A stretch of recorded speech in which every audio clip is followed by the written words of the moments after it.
Assalamualaikum warahmatullahi wabarakatuh. Kita bertemu lagi di pertemuan ke-13 mata kuliah Matematika Dasar bersama saya Fitri Azana Kumala. Pada pertemuan ke-13 ini kita akan melanjutkan materi minggu lalu, yaitu hari ini kita akan belajar tentang kombinasi. Cacah kombinasi R dari himpunan dengan N anggota adalah di sini.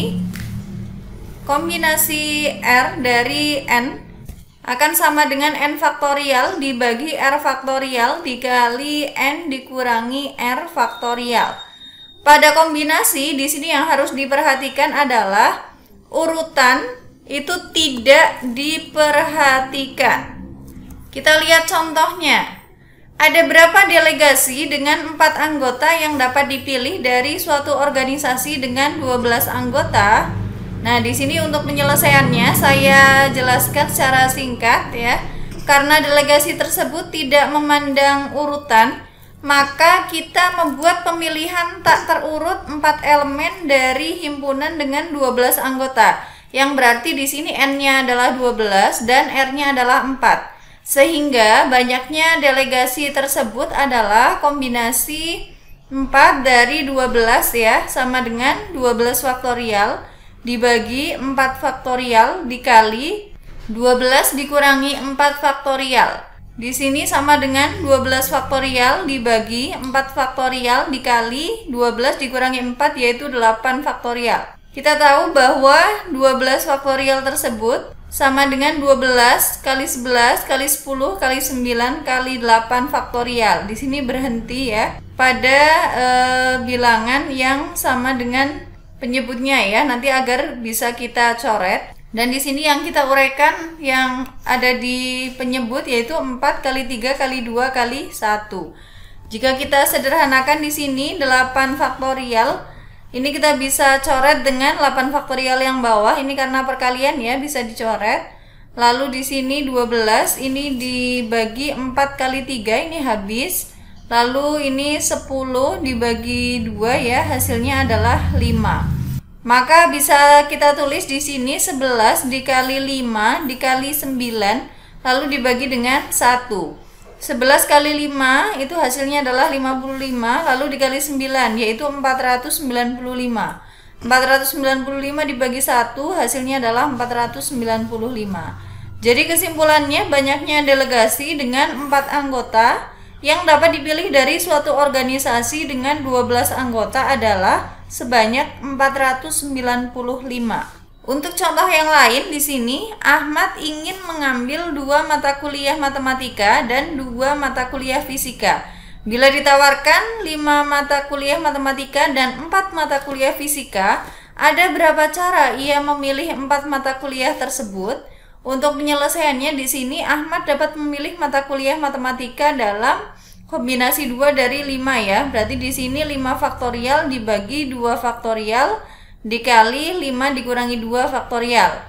5 dikurangi 2 hasilnya adalah 3 ya. Sehingga di sini kita tulis 5 faktorial dibagi 2 faktorial kali 3 faktorial. Sama seperti tadi di sini untuk pembilangnya kita uraikan ya.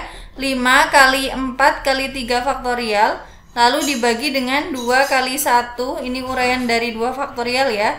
Ini 3 faktorialnya tidak diuraikan ya. Sehingga di sini 3 faktorial kita coret ya, yang atas dan yang bawah.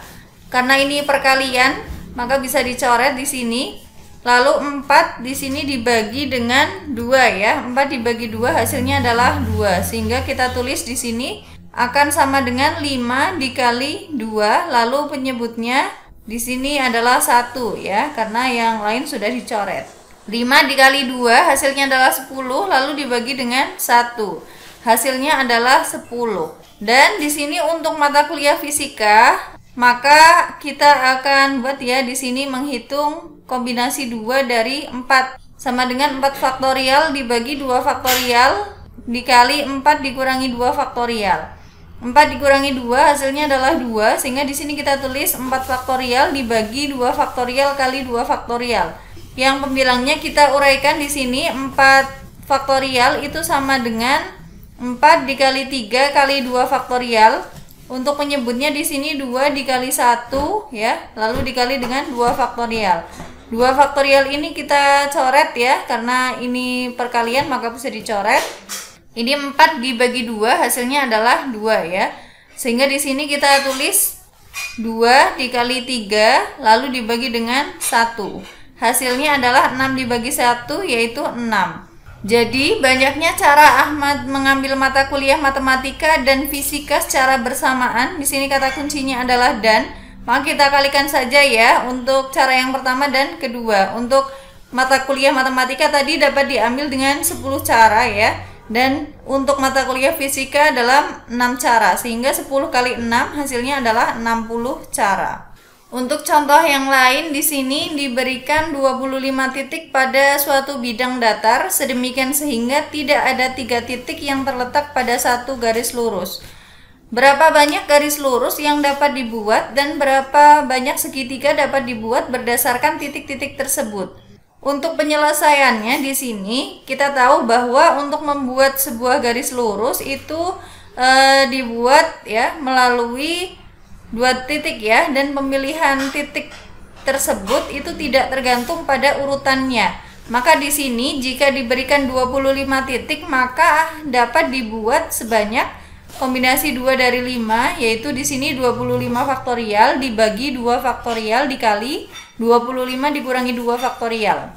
Karena 25 dikurangi 2 itu 23 ya, maka di sini kita tulis 25 faktorial dibagi 2 faktorial kali 23 faktorial. Sama seperti tadi di sini untuk membilangnya ini kita uraikan ya sampai 23 faktorial karena ini ada 23 faktorial ya, sehingga nanti bisa kita coret 25 kali 24 kali 23 faktorial.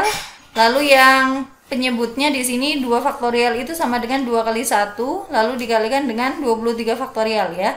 Ini kita coret 23 faktorialnya. Lalu ini 24 kita bagi dengan 2 ya. Hasilnya adalah 12. Sehingga di sini kita sederhanakan ya. Hasilnya adalah 25 dikali 12 dibagi 1. 25 dikali 12 adalah 300 sehingga di sini ada 300 garis.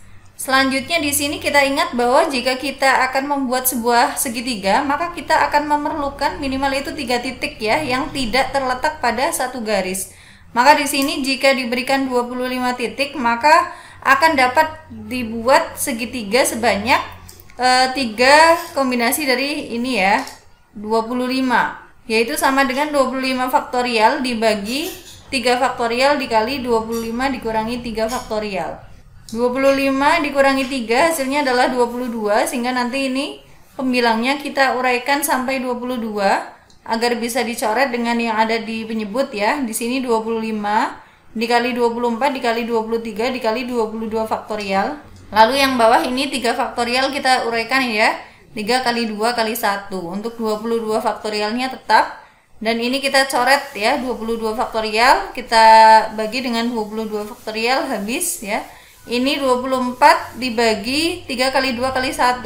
Hasilnya adalah 24 dibagi 6 ya, yaitu 4. Sehingga bisa kita tulis di sini 25 kali 4 lalu dikali 23 dibagi 1. Hasilnya adalah 2300 dibagi 1, yaitu 2300 segitiga. Jadi kesimpulannya di sini dari 25 titik tersebut maka akan dapat dibuat 300 garis serta 2300 segitiga. Di akhir perkuliahan di sini terdapat tugas yang harus kalian selesaikan. Silahkan dikerjakan dan dikumpulkan dalam Google Classroom. Sekian pertemuan ke-13 mata kuliah matematika dasar. Kita bertemu lagi minggu depan di pertemuan ke-14. Terima kasih. Wassalamualaikum warahmatullahi wabarakatuh.